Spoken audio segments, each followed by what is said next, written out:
ભૂલશો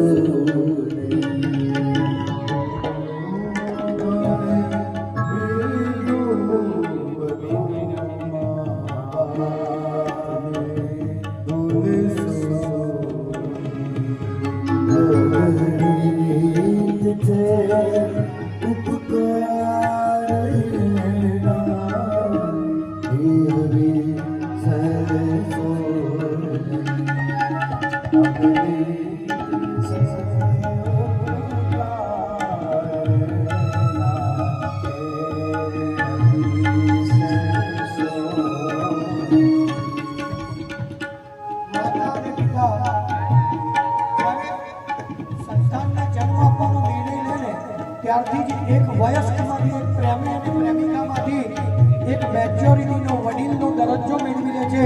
એ ભણેલા ગણેલા હોય કે અભણ હોય, એ શહેરમાં રહેતા હોય કે ગામડામાં રહેતા હોય, એ તવંગર હોય, માલદાર હોય કે ગરીબ હોય, દરેકને માટે આપણા સંસ્થાનો જે સૌથી મોટી મૂડી છે.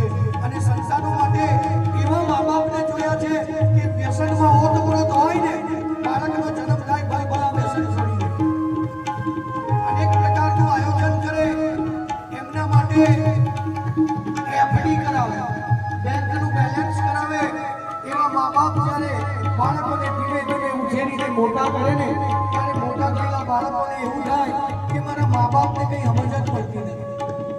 જમાનો બદલાઈ જાય, જનરેશન ગેપ આવી જાય, એના લીધે હું હોશિયાર અને મારા મા બાપને સમજ પડતી નથી એવી જ્યારે ભાવના થાય, વાતમાં તિરસ્કાર થાય, માતા પિતાનો બહિષ્કૃતિ કરે, ઘર છોડીને મા બાપને જ્યારે વૃદ્ધાશ્રમમાં મૂકી આવવાનું થાય, ત્યારે માતા પિતાની આંગળી કકડે, માતા પિતા રૂડે, એમનો વિશ્વાસો જો લાગે ને તો ગમે તે આવડત, હોશિયારી અને સંપન્નતા હોય, આમ છતાં પણ એ વ્યક્તિનો એ પરિવારનો ક્યારેય મોક્ષ ના થાય. માટે આપણે પિતૃનારાયણને કહીએ છીએ, હે પિતૃનારાયણ તમે ઠરજો, અમને ઠારજો.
જમવાનું કહેવાય, અહીં જવાય, અહીં ના જવાય, આ કરાય, પેલું ના કરાય, એવું જે શીખવાડવાનું યાદ કરાવે, એ યાદ કરાવનારને જો આપણે ભૂલી જઈએ તો આપણા જેવા નમૂના કોણ?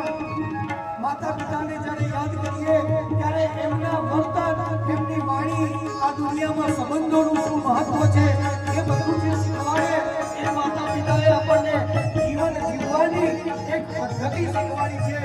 જ્યારે ચકલો અને ચકલી પણ બાળકોને જન્મ આપે ને, ત્યારે મોંમાં ગોળી આવે છે. એ ચકલો અને ચકલીના જ્યારે બચ્ચાઓ જ્યારે વધારે મોટા થઈ જાય ને, ત્યારે એ પણ માળો છોડીને ઉડી જાય છે. એને બદલે આપણે તો મોટા થઈએ ને તો મા બાપને જ દૂર કરી દઈએ છીએ. બે મિત્રો ભેગા થયા, એક મિત્રએ પૂછ્યું કે તારા મા બાપ ક્યાં છે? ત્યારે પેલો કહે છે હજુ મારા મા બાપને મારી જોડે રાખું છું. ત્યારે પેલા બીજા દીકરાએ એવું કીધું કે હું તો એટલો મોટો જ નથી થયો, હું તો હજુ મારા મા બાપની ભેગો રહું છું.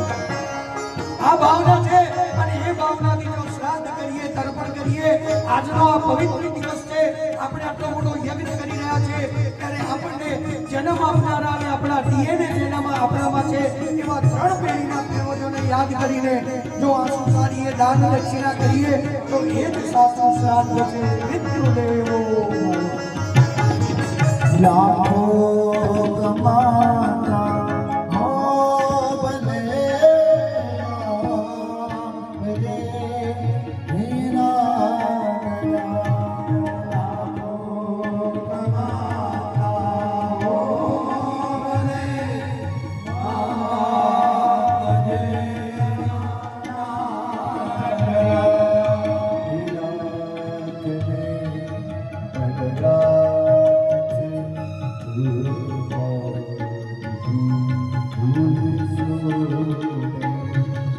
દુનિયામાં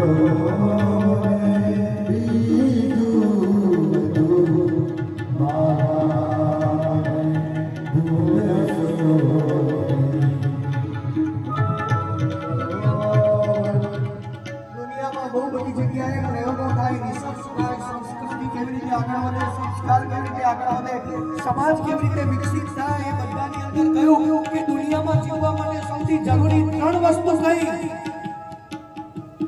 ઘણા બધાએ એવો જવાબ આપ્યો કે પૈસા, એના પછી ઘણાએ જવાબ આપ્યો કે પરિવાર, અને એના પછી ઘણા બધાએ જવાબ આપ્યો કે પ્રેમ. તો પરિવાર કોનાથી બને છે? જ્યારે પત્ની અને બાળકો હોય ત્યારે તમે મા બાપ છે, જ્યારે તમારા મા બાપ માટે હોય ત્યારે માતા પર એક શિર છત્ર છે, અને શિર છત્ર હોય એ જ્યારે શિર છત્ર ભાંગી પડે, ખાટલામાં આરામ કરવો પડે એમની સ્થિતિ થઈ જાય, ત્યારે લાખો રૂપિયા કમાવાની લાઈનમાં આજે આ ઓફિસ, આજે આ ગામ, આજે પેલા ગામ જઈને મા બાપને માટે જો 10 મિનિટનો સમય એમની પાસે બેસવાનો ના કાઢીએ, એમને યાદ ના કરીએ, એમની ખબર અંતર ના પૂછીએ, એમના વિશે, એમની જરૂરિયાતો વિશે આપણે જાણકારી ના રાખીએ, તો એ આપણા જીવતર પર ધૂળ પડી. એવું કહેવાય છે કે માતા પિતાને આપણી ચામડીના જૂતા પહેરાવીએ ને તો પણ એ ઓછું પડે. એ માતા અને પિતાનું, એ પિતૃઓનું ઋણ આપણે ચૂકવી ના શકીએ. એ માતા પિતાને આજના દિવસે વંદન કરીએ.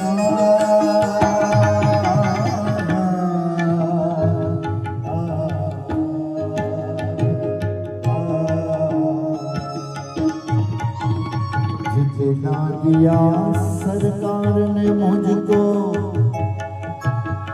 जितना दिया मेरी माँ ने मुझको, उतनी मेरी औकात नहीं. जितना दिया मेरी माँ ने मुझको, उतनी मेरी औकात नहीं. ये तो कर रहे मेरे माता पिता का वरना मुझ में कोई बात नहीं. संतान की सेवा चाहो, संतान छो सेवा करो. संतान की सेवा चाहो, संतान छो सेवा करो. જેવું કરો એવું બનો, એવા ભલા ભૂલ